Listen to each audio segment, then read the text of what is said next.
Mesdames, messieurs, bienvenue. Si c'est votre première fois de suivre Bassango ya Congo Rumeur de Kinshasa, j'ai un grand plaisir dans un Sengo ya Makasi. Ya Wembela bino moto oyo bino tuburanda Makasi bosenga ki epe mingi na kati ya Bassango ya Congo, eza bongo arbitre ya peuple. On a bien que mingi molobeli, arbitre ya peuple. Tozana yawa tokobeta na lisolo o etaliram parce que c'est ça l'actualité d'aujourd'hui. Bien que tu côté na makambo belé mais tu revends dans makambo ram. Arbitre à peuple. Mbote na. Mbote. Ekanga bino. Miibi. Ba oyo nyonso bayiba kambongo peuple congolais. Bane. Oyebi biso to yakana solga le peuple d'abord. Mais naye omona banti valeur rebelle. Oh, la djembeli sima ya mukontombolo momai. Fachi beton. Ba djembeli sima na ye. Ba djembeli baye na idéologie, lokola bate baye ko sunga peuple menjoka, baye po ba sunga nde mabota na bango. Oh. Arbitre to kota na makambo wana. Mais essaye na bien na komona yo ko yambo parce que arbitre mikolo succès. C'est qu'il faut reconnaître que Mikolo ceux qui battent parmi les communicateurs bateau le UDPS autant la yoti na 5 bateaux. Impression les indénies au banda makambo ndeni 1 minute car au banda ndeni au banda no kana ndaku bani makambo TV bien il est nande. Non, merci d'abord na invitation na yo. Na pesi mbote d'abord na balandignon so babeti li bakuya kolandanga na basango Congo. To pesi PDG ya chaîne oyo asalaka toujours effort ya ke basango komela batunyon so esika bazali atana se mai atana mapata. To komela ka bango po to pesa bango actualité ndenge sengeli. To pesi pe tata mokonzi wa ekolo Fachi Beton Aigle Bico Rouge. Aigle. Oui, aza Aigle.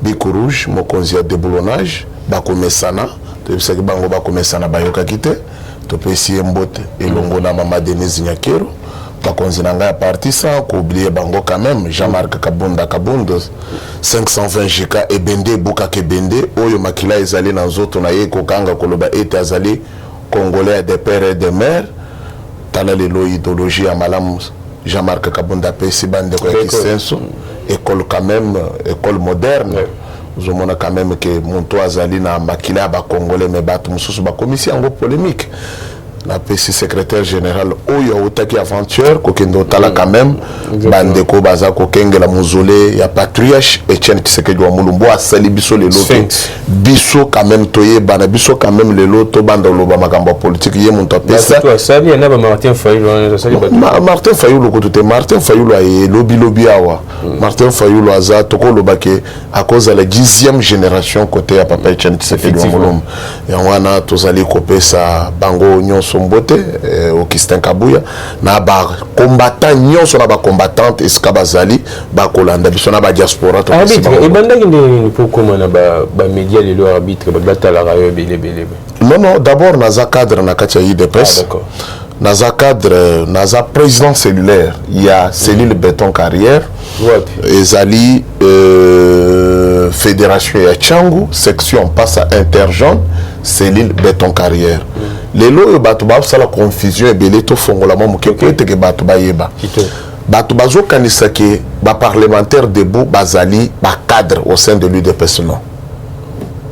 Donc ba parlementaire debout baza ba cadre non. Bazali structure na kati ya UDPS force oyo papa Etienne a créé peut-être que ezali lokola ba Thomas batoyo ba panza information oui pona si ya ko lokota na 18h a panzi a ko sala toujours que message comme la montre mais baza ba cadre te na kati ya IDPS mais bazali batu ya ko respecter bazali ko sala musala ya malambu lelo communication et développer mais si koyo un parlementaire debout na président cellulaire mon toi za cadre parmi bango mibale aza président cellulaire puisque parlementaire président cellulaire oui naza président cellulaire ce qui parlementaire debout arrangé à Silis il faut qu'il ait na cellule ba identifier Ah, d'accord. Kuna nde bakopesa carte na ye, kuna nde azali na fiche, kuna nde akozwa récit statutaire na ye afutaka mpaku ya parti. Député nyonso, ni ministre, ni chef de l'État, soki lelo alongwe na place azali, soki azongi na parti, aza na selile na ye. Ah, d'accord. Jean-Marc Kabunda na selile na ye. CG aza na selile na ye. Il faut chaque dimanche mutu na mutu akendaka na selile na ye. C'est que soko ozoleka kuna te. C'est que bayebi yo te. Ah, d'accord. Okozala moleki nzela mais oza mutu ayide. Donc dès que bamona UDPS bakasa structuré, UDPS eza bien structuré, même ba parlementaire de bois bazonga na ba cellule. Oui, oui, coup de chapeau na ba parlementaire de bois bakendaka na ba cellule na bango. Mais soko moni parlementaire de bois na cellule te. Wana zali mutu ayide peste. Solo? Oui. À infiltrer. Oui, oui. Il faut d'abord un communicateur. Aza monto azokende kozwa matière ya parti. Ah, d'accord. Ba PC président fédéral akiti na ngwa PC sectionnaire akiti na cellule. Bato bakanisaka ke IDPS eza limité. IDPS eza limité te. 11e rue, non? 11e rue eza siège national. D'accord. Et sika ba siège ya makambo oyo euti na au sommet. Mais denge bazana limité na bakoyeba te ke monto avanda na quartier tel na balabala tel non. Mais président cellulaire nde akoyeba ke na quartier na avenue awo nazana bato IDPS 10 20 30 bazali boy. Et pour postuler na kati ya IDPS, il faut olekela na nzela ya cellule. Ah, d'accord. Ndenge bazo senga ba candidature ya ba gouverneur, vice-gouverneur. Il fallait d'abord obandela na kati ya cellule. Ah, d'accord. Yangwana na zali élément na partie. Oui, oui, cellule nde zali cellule de base. Base ezali test limité, base ezali cellule. Nde base yangwana e bandeli ya makambo. C'est que tant que biso ba cellulaire to sali musala biso pe sectionnaire. Sectionnaire aza musangisi ya ba cellule. Ameni fédération. Fédération azo même cellule na section. Allez, fédération kumbi akei na niveau national. Ah, d'accord. Là, c'est clair. nayebi ke wana ezali matière bato oyo bayebi makambo ya IDPS nde bakocomprendre mais ezali na bato mosusu ndenge nalobi bo balobi yoka nde azoyemilie biso mais londoka nakoloba makambo ya malamu po eteke bayekola puisque omona moto mosusu boye lelo batelemi so balobi yembe ya parti ayebi te on se comprend mais ça IDPS viva en dehors ya viva wana asukelika donc par là aux appels ko interpeller ba parlementaire de bunyo so bakenda na ba cellule na bango bayeba na côté kuna soki ozali kotosa président cellulaire na yote c'est que yeba que ozana kati ya IDPS te naza ko senga na ba parlementaire de bo bayebi idéologie ya IDPS le moment est arrivé bozonga na ba cellule de base bo solo la bien na ba président cellulaire na bino boko takape ba réunion bo misala te lokola ba internationaux non et tozali ko senga ba combattant nyonso bisika bazali il faut bakenda na ba cellule bakenda ka chaque réunion bafutaka ba récit statutaire na bango puisque yango nde elakisaka ke vrai combattant yeyo. Alors arbitre na même l'ancien to ko taper yango to mona ki organiser activité mo les dimanche hein. Oui oui nazalaki na activité moko dimanche ezalaki na thème mibale ou ezalaki lutte contre le tribalisme, comment conserver notre pouvoir.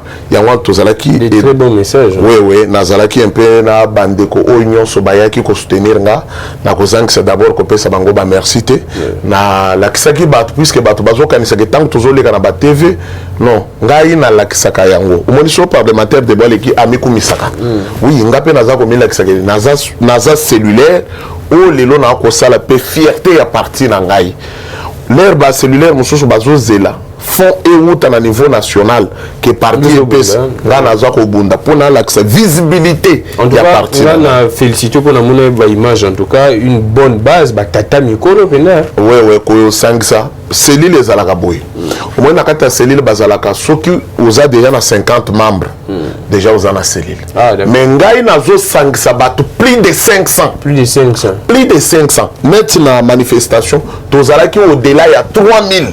Oh sérieux? Embouteillage claqué du jamais vu biloko section en cours salaté oui donc à partir ya wanande ya comment ko lekana ba télé non tiko na télé ezalaki que en tant que naza formateur puisque tant que monto azali président cellulaire yé monto akopona mobilisateur ou ton communicateur na kati ya cellule anommé monto alobi que non yo za chargé ya communication yo zali mobilisateur mais sikoyo tant que tu komona que non lelo na IDPS to moni que kaka ba parlementaire debout de ba komi ko communiquer bande ko na biso na bango na cellule ba ko communiquer te tellement zamba o moni ko communiquer zali ko botama donc musoye ba déjà koloba tango botami ka boyo kaka botami botumwana moko bo alela kaka makasi ata azoli la net ba biso boy c'est que na tongisa ki mama na nga makasi oui na tongisa ki mère na nga makasi o moni soki azole sanga poto nga monoko zo sala ezo to takaka mais si koyo l'air quand même na ye kokola na moni ke na lobaka mingi ata na classe na za ko déranger makasi ata na nini c'est que na sala de ya na do wana ya mobilisation ya koloba siko tango bande ko nanga nyonso na kati ya IDPS bayoki façon nanga ya ko communiquer toi tu mérites être un communicateur nde yangwana na senga ki autorisation autorisation na secrétaire général Augustin Kabuya vraiment apesa kingalu pemba lobi non na autorisation na ngai ozana soutien na ngai sala mosala na yo et bande ko nanga nyonso ba journaliste oyo ba soutenir ngai oyo ata na mbongo te mais akoyambanga na plateau mais lelo yo quand même bato bayi koyeba arbitre nakozanga ko remercier bango. Merci beaucoup arbitre. Merci. Wanezaki biscuit de l'émission parce que c'est là toyeba pe moi parcours arbitre mikolo yo na ba réseau tina ba média mais arbitre actualité ça dominé par Makambo Yaram les ministres Fakia s'est présenté les lots et ba reportant une date ultérieure tout ça koyeba te lecture non na Makambo Yaram na landa ki on a émission mususu na mono télé millions vraiment makasi ozo ko télé millions pour na nini. Bon oyebi biso toyaki te tolelisa peuple congolais. D'accord. Fachi a yé pour la solution à peuple congolais. Peuple qui souffrir pendant 22 ans. Il fallait quand même peuple a sourire. Fachi a c'est la bango sourire. Mais oye comme le monsieur Ram a ubima. Oh, monsieur Ram. Monsieur Ram a bimi na complicité na bango na monsieur Kibasa. Bon, d'abord budget nani monsieur Kibasa m'a dit en tant qu'excellence ministre. Budget na yé auto ndenga zali wana ayebisa biso nanu banda na lunkamba gestion na ye nanu bilan na ye asaleli biso nini masali rams mais aram ozokota na téléphone nanga ozozwa unité nanga sans autorisation et en plus azokota na téléphone ya mokonzi ya mboka na ya mwasi na azobenda ba unité azobenda ti pas faji papa si pas fachi ngama denis tozolela na présidence tozoli tata mokonzi likambo ya ram alobi babembi na ya ngai ezo comprendre na ya mama denis bazobenda jour wana tozala ya secrétaire général alobi bazwi na ya ye bazozwa mais omonaki moto moko aleki na télévision azoloba o est-ce que téléphone ya Augustin Kabuya babendaka unité ndenge baokata biso boye donc même Augustin Kabuya ya bazuna ya président nyonso bazobenda mais papa mboke lengi papa na boyebisa yo ke toi na problème sérieux na Congo d'abord aramela kesinini unité bokokata moto combien d'unité bosi bokati combien mbongo wana bozo sala nango nini c'est ça le problème également bino boke ndoyebisa biso ke mbongo ya ram ekoti makambo gratuité mais banque mondiale mbongo azopesa eza mosalani banque mondiale eza mbongo azopesa ya gratuité eza ndenge lokuta ndenge Kibasa azokosa makasi kotala eka bomonaka lokuta yango oyo evandi ngai natuli bilan na ye depuis longamba te sikoyo eza ndenge sikoyo arbitre ya peuple mais baza komi tuna pe bakestion ebele balobi ke yo ozotuna bilan awa ya Kibasa mais mokonzi ya mboka moto azongisi ke no azalaki na ilu nkamba azongisi ye na sam pa sama lukonde. Bon, omoni tata mokonzi omoni bato ba comprendre Fachi te. Fachi azwaka ta ya observer makasi. Na ta ya patience. Ah d'accord. So tali Fachi. Asala 2 ans na bato FCC observer bango kaka. Azoko tala bango ti basakanele bamoni nzete ya minu banyikelaka ye minu ti bagyembelaka ye basakanaka na ye. Mais bazobosana ke bango baza mikuse ya zamulayi. Oh. Bato baza mikuse ya zamulayi. Oui, on sotali batu nyonso basakana na ye na kata pemberde baza mikuse.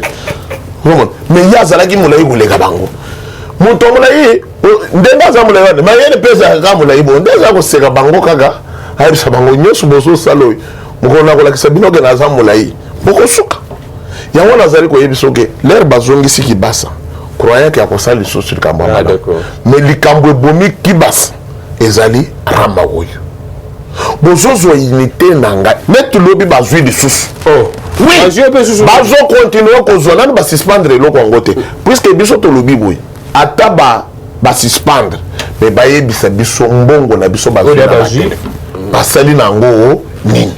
Mais comment expliquer que normalement il s'engage la depuis vendredi il conseil des ministres il fallait comme lundi a passé des excuses il fallait que ça les sous reportant.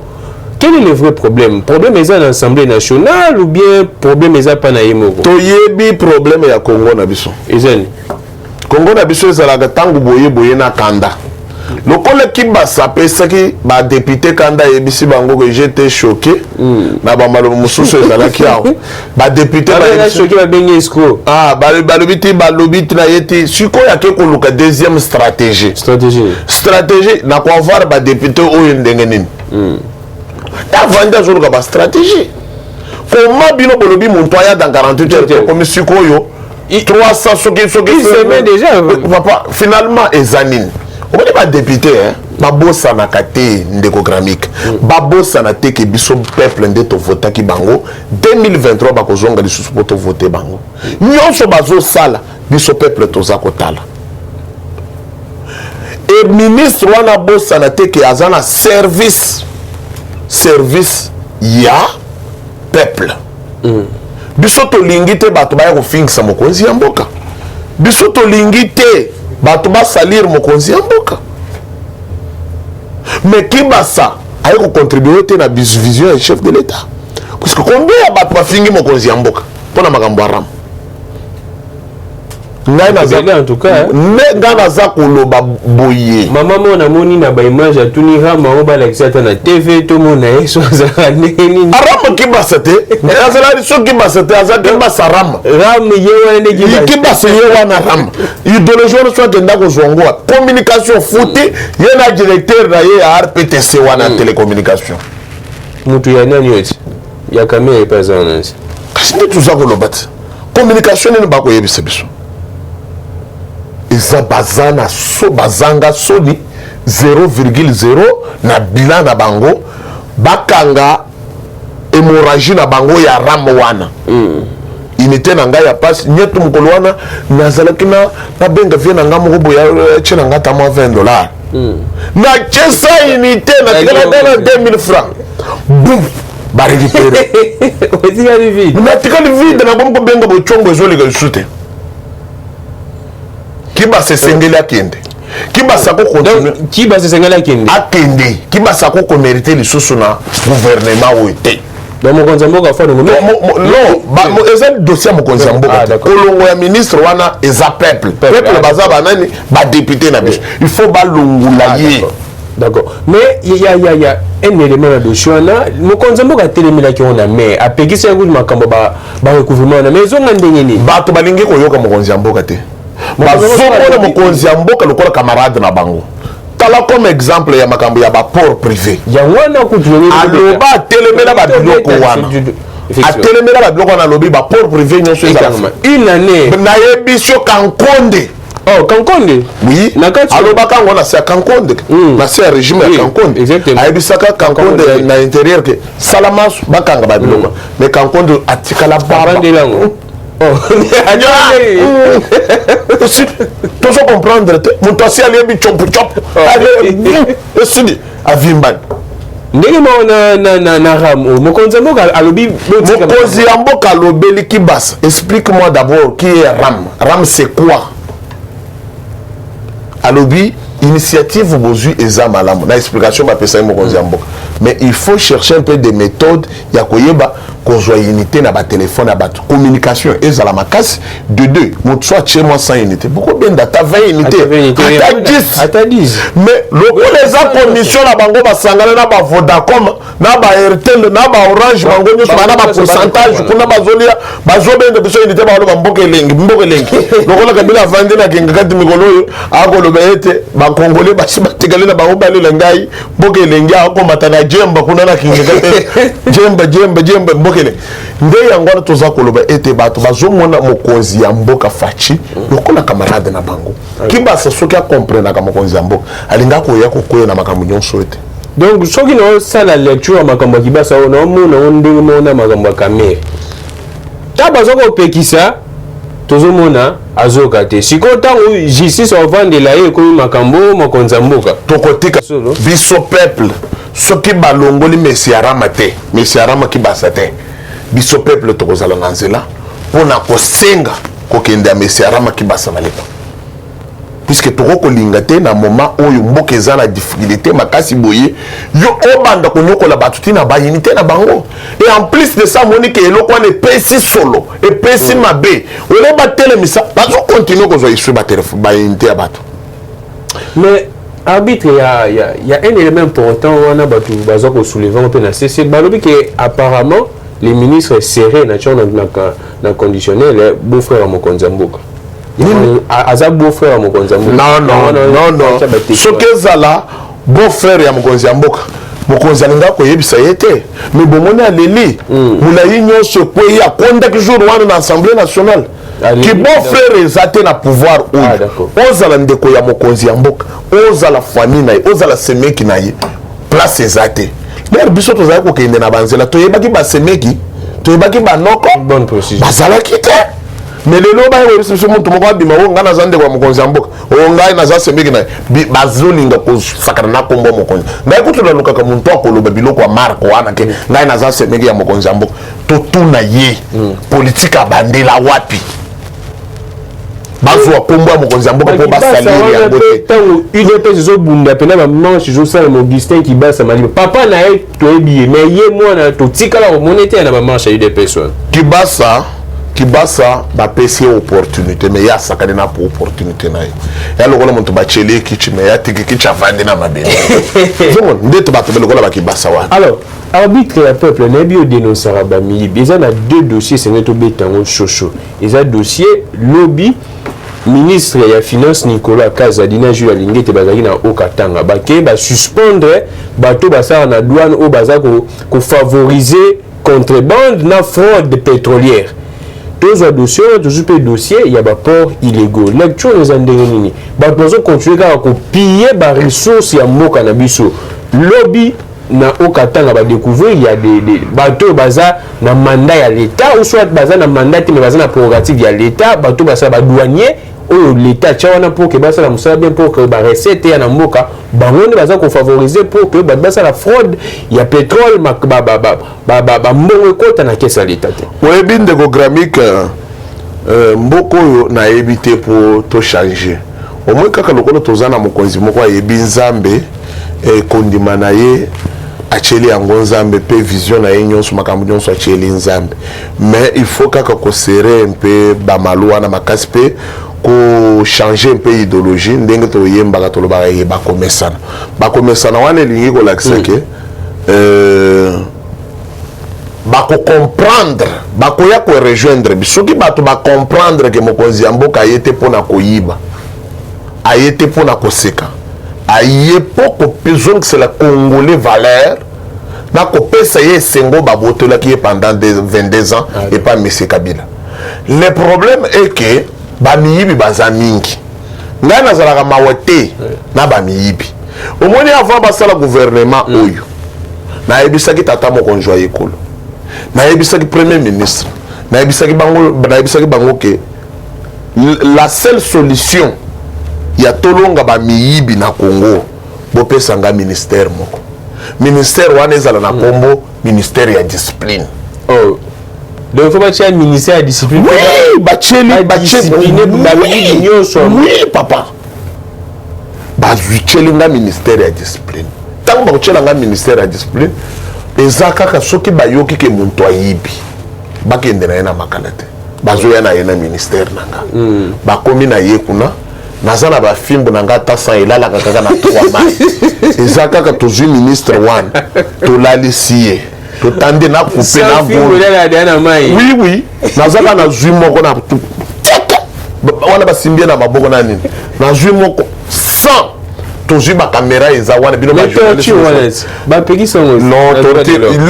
bango bazosala biso torture ya koboma biso mabumu ntango moto oyebi torture oyo ya kobeta moto eleki na torture ya hémorragie ya koyiba soki tobeti moto sans fouet azolela na monoko ya mboka soki aza moswahili oyo mikuna kufa munachominifanyife soki aza molume tatwanye soki aza moto ya mokongo mamuno omona babiloko wana omona moto asala nini aotikaki moyibi faut tobetela na bango fimbu baleli na monoko ya mboka sikoyo après bozava kobeta bango bongo chaque samedi totie bango chaîne na makolo baye nete na baponga bi wana na bagambela wana bazokombola bazokire baterrassier siko ntango bazosala wana tozaka vie kamere wini bakonga ozomona ke babokilo na yo bazoya bapolisi oyo baza kosala yo excellence kibasa il faut nano balo kibasa ko tozo mériter balongole ye nano après place à rejoindre monsieur quand même les problèmes na bango eza ozo comprendre de to kokai ko sisa ki moyibi ya Congo pona nini na lobi bongo ndeko kramik mais ezali na problème yake muntu lelo à côté prison tala muntu aye munene tala mabundi tala tente ya ndeko na ngao ba na be milinganyo tala ndai tala kutu fashion na gaza prison nazo yebisa yo ke batu baye mabunji batu baye na santa kuna castel ezali premier sezali na gaza prison papa ngoyi ezali kuna ngoyi nazo yebisa yo papa nazo nyonso yo lukaka wana shawarma pe eza kuna bazolia bazolo bamboke lengi nayiba na ya kuvanda masaro kuna zola takaka bagrif nazo ki information na pe que non batuma bayiba bamboka so bayiba mbongo ya mboka so bakena prison kuna bakoma baboss ko kabela nazo yebisa yo avant d'aza na chombo kuna na prison za kaka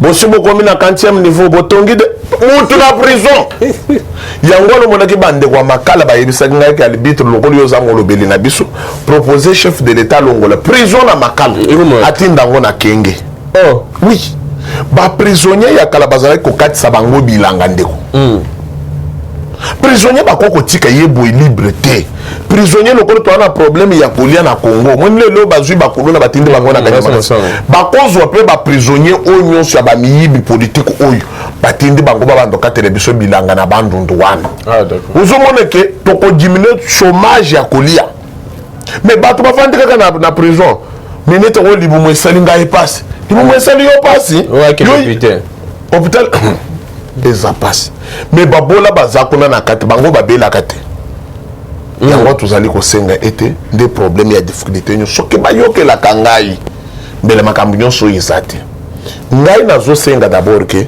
bozokangela biso nazosadresse na procureur général de la République nde naza koyebisa ye ke bozokangela biso bamiyibi mais finalement travaux forcés tozomona yango te non travaux forcés ezali batangaka yango mpona nini mais il faut bayaka na batwana na bahôpital ya mama yembo na bazando na bakire batoilette nyonso ozomona tokozala bien bozwi bango oui baza wana bachenete na makolo ozomona bana nyonso wana baza basangana na kati wana omoni masaro azolongola omoni bwili bakonga na joele bakonga basolongola nde tokokovanda à l'aise arbitre peuple tozo pe makambo ba de naza ko makambo avant tokende to chité na makambo ya ba port makambo ba port moto aye ko serrer mikolo ezali VPM assez d'accord Daniel Asselo vraiment coup de chapeau oui oyo azali na ngambo ya Genève oui azana Genève oyo lelo yo quand même amekaki kotinda commission moko rapide bameka nanu kobanda kotala répertorier ba port on est plus de 13 OK yango wana bakendaki coup de chapeau topesi elongonya mais toza kozela ete ba sanction makasi eya esengeli bakanga ba port wana pona port ya lidi ya pesa na kati les pétroliers balongola yango nyonso wana bato wana bazokokoti baport na bango ndeko ya kokotisa banki na agene na babombe ezokotisa oui puisque soki baport eza privé bagene babombe nyonso nzela ya mai yozokanisa lokola mafuta mbila banki kuna agene ezoikota nani banki ya kosakana te bombe mpe ezokotela wana puisque contrôle eza te contrôle les athées. Mais comment expliquer, arbitre, peuple, que le régime au-dessus Kolika, ça a plus de 13 ports illégaux pour que piller, moka, et puis pour détruire la population. Bon, oui, bien que Bango Bazala na vision en Congo, et pas Kabila Zala qui lie un dengo lingi, toka dengo lingi, mais t'es pouvoir. Pouvoir dans les ventes qui oh. Kabila a qui ça oui. So yiba no yibina yo. Mais tu as la pouvoir nanga. Mais les gens ont Kabila za riche, kinga kate zo kotisa combien par jour? So ke na mwana kuna po tourner ka ko yebi tu peux combien? Combien? Bon wana zo kende wapi? Marché liberté ezala kiao. Bon wana kenda na kesni. Autant des années. Les États-Unis na kati kuna. Ce sont bilo Kabila yenango. Lelo nazali kotuna kaka pona kinga kate.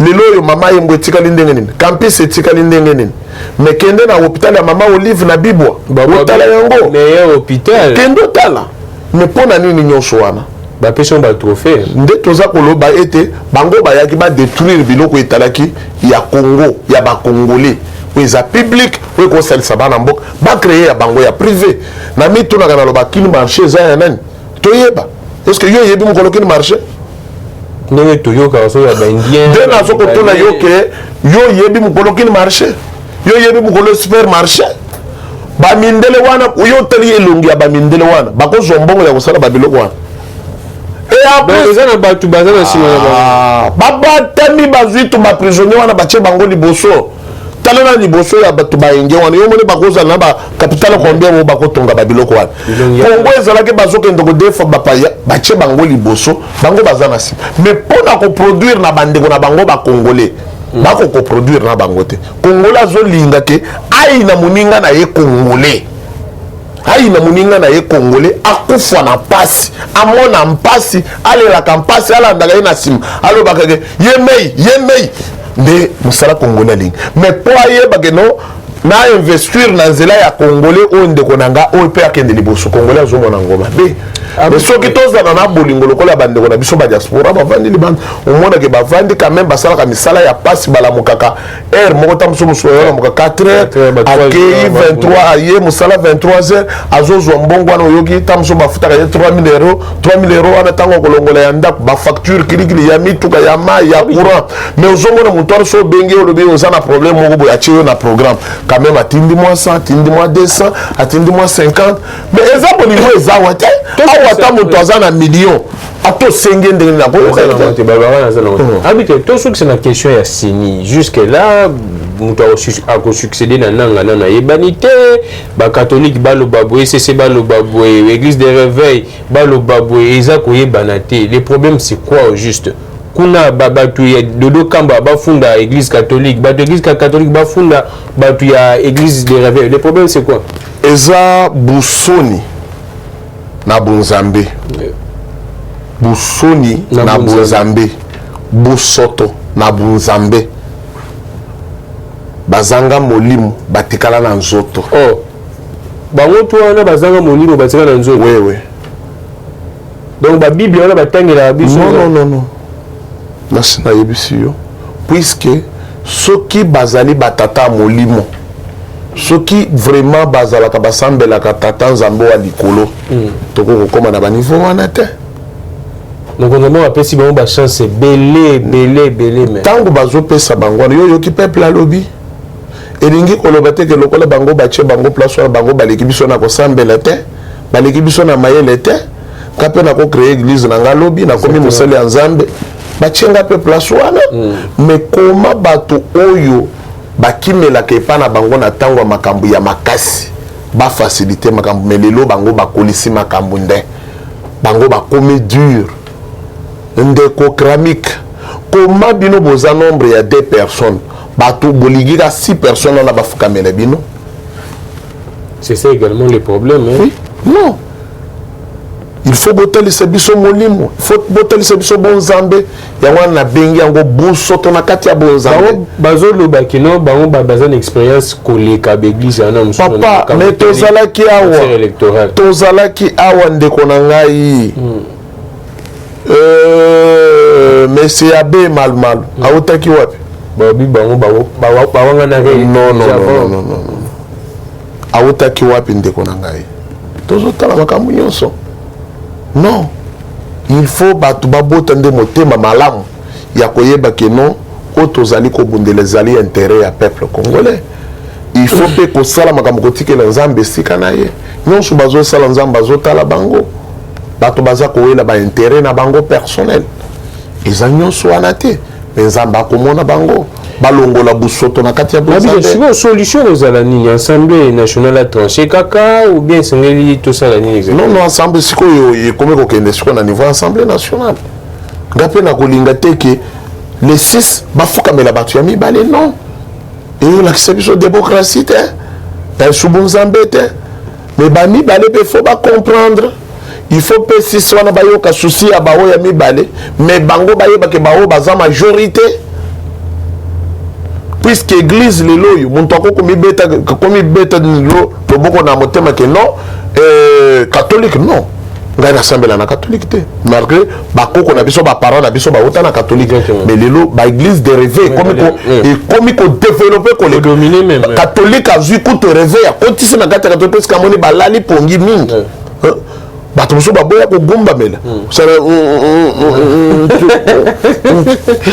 ah oui mais arbitre nalandaki ya besho le lobby na télé 50 a lobby clairement que non tant bayaki na candidature ya Denis Kadima ezaki na ba pression que non oaza candidat ya mokonza mboka alobi ngo clairement bongo mais non bakoko loba biloko wana te eza du mensonge oyebi ke abesho la kosaka mingi so tali miso na ye kosaka makasi na monoko na ye aza mokapita moko akosaka mingi naza samwezi mais papa sango nde nzambe basango bazobeta tutu mikolo nyonso ya batiri bomea ntutu te bazobeta tembo na ndenge akosakana te basango mosusu ozomona baza wana ana bana 4 mosusu mpe avant ya abeta mpe mais soki ezala bongo okotala bato mosusu baza na bakuvano otali botolo nyonso ese elali bo elali ndenge nini yasi abala yeso elali ndenge nini ozomona bazoloba na bawo mpe bazokosala na ndenge asolo bazali mais bawoyo mpenza bakonzi ya machere non ndeko shole aza kokosa ndeko shole baninga bandeko ya Kimbangu bautaki kosala déclaration tolandaki balobi ke Kadima azali candidat na biso koma asali siko confiant kolobaki chef de l'état ndatindaki Kadima ndeko na ngai ba menace ba lokola balingi kombo ya Kadima te kasi baluka ya bombe bachaka sena seni ya nini baluka bombe bachana seni kasi uto baluka chikata bachana bombe bachana na seni mais attends so ba ko komba agene bachana so ba ko cha IDPS o beta kaka mais kasi 2023 biso tozo se préparer déjà bato bazo banga élection ba ko molinga dialogue ndelo ko comprendre bananya na mokate balobi bino mpiaka ba ko kate biso toza de en préparation élection ko 2023 to ko gagner élection 2023 la seule moyen oyo IDPS à conserver dans le pouvoir na élection bakonza mboka pe alobi yango atana ba moyen mukie to sala ba élection ngai en tant que président cellulaire auto sala kana ba électeur auto solo la kana bango na conseil on a kopesa tata mokonzo ya école on a kopesa parti nanga na ba combattant na ba combattante la seule moyen ya ko se protéger ya ko la sa beauté ya démocratie ya ko honorer combat ya papa ou avandi lelo na lilita awa na nsele ezali élection 2023 mais boye yebisa fayulu atika ko banka arbitre mais akokampiaka siffler yango akokampiaka siffler yango eza ya ngai soki match esili nde na kobeta et tout ça c'est déjà kanga ba mi binyoso Tu connais la souka? Tu connais la souka déjà? Émission ici, la Gaboui. Émission ici, les gars. Baksa, tu as 20 minutes, quoi? Tu connais la souka. Émission ici. Quand on voilà mon thème, ma bébé. Quand on a mis bien vite, émission ici. Bassin la signe pas, je suis connais. Quand on a mis. Je suis à la Yaoula, la tout qui n'a pas pour nous. On a mon 4 émissions. Quand on a mis.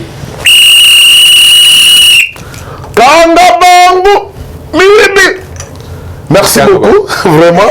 La bande de cognon sur Balingangai, au Sobo Lingi. Le numéro pour PC, hein? Ouais. Plus 243 85 044 10 11. Plus 243 85 044 10 11. Arbitre et peuple, Molobeli à peuple. Président cellulaire, il y a Béton Carrière. Les grands communicateurs niveau national. Aloba Loba. Talakaka. Merci beaucoup, arbitre. Tous les bon arbitre, arbitre, arbitre. Bien conseil mort ya motuya. Pas bande qu'on a vu surtout parlementaire de Boutolinga bino mingi sans parlement de bombe l'information parce que ça va nous sous azana temps ya kolanda radio té azana temps ota la TV ta bi marathon wa ke kayu mais ça zo temps ba kutana moi parlement debout ayoki ils ont l'esprit on a les sphinx ça tchaka on peut pour na kala pe moi ba TV za moi pas pour information tambola mbang debout ninga habita sengi po ya za président cellulaire sengi ke bozo ngarape na ba cellule bozo ra matière et ko ça bien beau foot rapper moi miki na bino pour que parti récit statutaire. Oui. Et ça nous appelle bien ma casse un message arbitre il y a peuple à dénoncer ma Bela en tout cas. Na moui na analyse arbitre peuple en tout cas c'est irrationnel. Où est au kumisa où est au téléméla à télémélé. Merci beaucoup na Josué, merci beaucoup na Rancy sans oublier maître Joël Kitenge, les coordonnateurs, c'est lui le coordonnateur. Ah bon? Maître Joël Kitenge. Ah, voilà c'est camarade nanga. Mutuna c'est ma casse. Mutuna ya kati. Tout ce qui est de toutes les inspirations continuent de nous inspirer et de vous inspirer également. Merci beaucoup, arbitre. Il y a Bassango ya Congo et Rumeur de Kinshasa. Prochainement, tous les arbitres, il y a pour mettre nous qui avons nos alas chaque semaine. On va nous carrer dans le beau côté de Azala Makassi.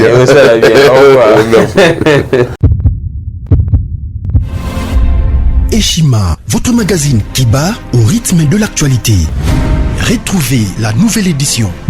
Exclusivité, Sakombi Molendo, le pionnier de la bancarisation. Le ministre des Affaires foncières a signé le 3 juin 2021 avec son collègue des Finances l'arrêté interministériel portant bancarisation des opérations foncières et immobilières supérieures ou égales à $10 000 américains. Une première en RDC concrétisée par celui qui fait figure de porte-étendard de la numérisation et de la sécurisation des titres fonciers. Aimé Sakombi Molendo est de plein pied dans la matérialisation de sa politique qui suit la vision du chef de l'État, Félix Antoine Tshisekedi, celle de faire du numérique un levier d'intégration, de croissance économique et de progrès social. Nation, gouvernement des Warriors, bilan de gestion des 100 premiers jours du gouvernement Samalou Kondé. SONAS, le DG Lucien Boniemé Ekofo présente un bilan largement positif pour les grandes réalisations du premier semestre 2021.